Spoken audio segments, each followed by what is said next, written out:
Fabrício, você comentou aí, né? Talvez o remédio acabe sendo pior, né, do que a doença, ou o remédio mate o paciente, né? Se a gente vê um juro mais elevado, né, nos Estados Unidos, podendo causar até mesmo uma recessão um pouco mais forte. A gente tem visto alguns gráficos, né, de possibilidades de recessão dos Estados Unidos cada vez mais fortes nessa possibilidade. Queria saber a sua visão, né, depois desse dado do payroll que a gente viu. Já tem gente falando, poxa, talvez o Fed não deva nem interromper esse ciclo de alta, deva elevar 0,25. Eu já vi gente falando que aumentar 50 bips aí não seria estranho para o Federal Reserve.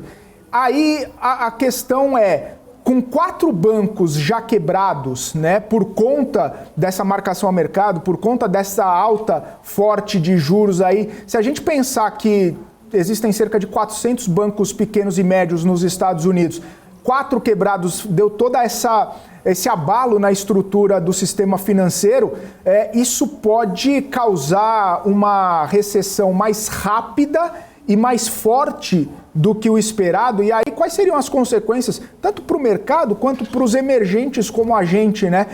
A gente poderia sentir forte essa turbulência também?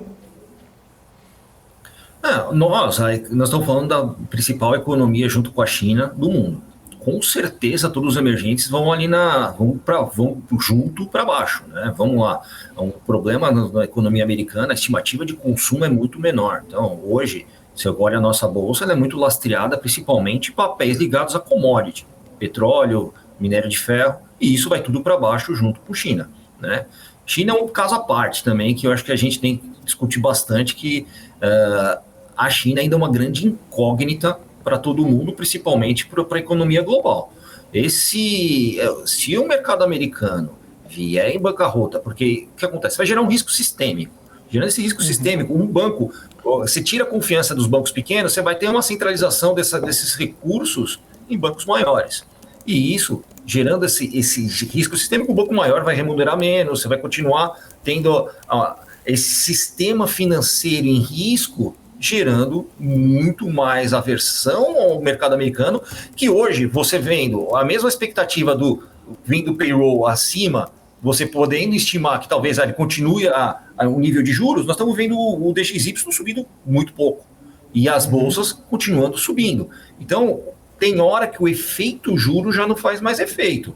Eu vejo que os juros aqui nos Estados Unidos, ele já chegou no patamar que talvez subindo mais ele não vai gerar mais efeito. Então, eu acho que o Fed vai ter que olhar com óticas diferentes a partir de agora, com esse problema bancário. Não simplesmente olhar, payroll está alavancado, estamos com crescimentos de PIB. Ele vai ter que ter ter que olhar um pouco mais para o segmento financeiro para tomar suas decisões. Ele puxando esse risco sistêmico do sistema financeiro americano para baixo, no meu ponto de vista, é muito pior do que hoje a inflação que vem aqui na ponta final, tendo algum tipo já de controle. Então, nós estamos falando também do patamar de petróleo, que bateu a 130, estão trabalhando hoje com uma alta, tudo bem, a $75. Isso também já tira um pouco de pressão em cima de combustíveis. Então, vamos falar, $75 não é um patamar que antes do Covid, ele já estava praticamente nesse patamar, o petróleo antes do Covid. Então, é um patamar que é aceitável hoje ainda para o nível do petróleo e que você consegue ali já gerar uma expectativa de uma inflação um pouco menor para o próximo período. O Fed ele não tem ainda esse costume que nós temos de Brasil, nós temos pós-graduação em inflação. O pessoal ainda se assusta um pouco mais. Mas eu vejo que o ponto hoje dos juros, mesmo o mercado achando que ele deva continuar, eu acho que ele já acaba sendo um ponto que acaba gerando esse aumento de juros e vai gerar muito pouco menos efeito na economia do que se espera. Vai ser muito mais prejudicial do que se espera. Além disso, nós temos alguns segmentos específicos que já vêm sofrendo muito com juros de bens duráveis. Vamos falar a construção de new family homes, já vem caindo gradativamente há mais de 6 meses. Nós estamos vendo aqui já alguns segmentos de veículos, retails, já está começando a ter um abastecimento maior e já começa a ter uma queda na demanda. Então, esses segmentos também vão puxar para baixo a economia de uma forma um pouco mais alavancada. Então, eu vejo que, no meu ponto de vista, essa subida de juros tende a se estancar. Agora, o grande ponto é ver o quanto essa desaceleração e o quanto esse sistema financeiro vai pressionar o Fed para ele reduzir ainda esse ano a curva de juros. Então, qual vai ser a expectativa, no meu ponto de vista, é de redução. Eu acho que de aumento ele praticamente acabou com o espaço dele para aumento, mesmo sendo pressionado aí por payroll, com a economia ainda um pouco mais aquecida.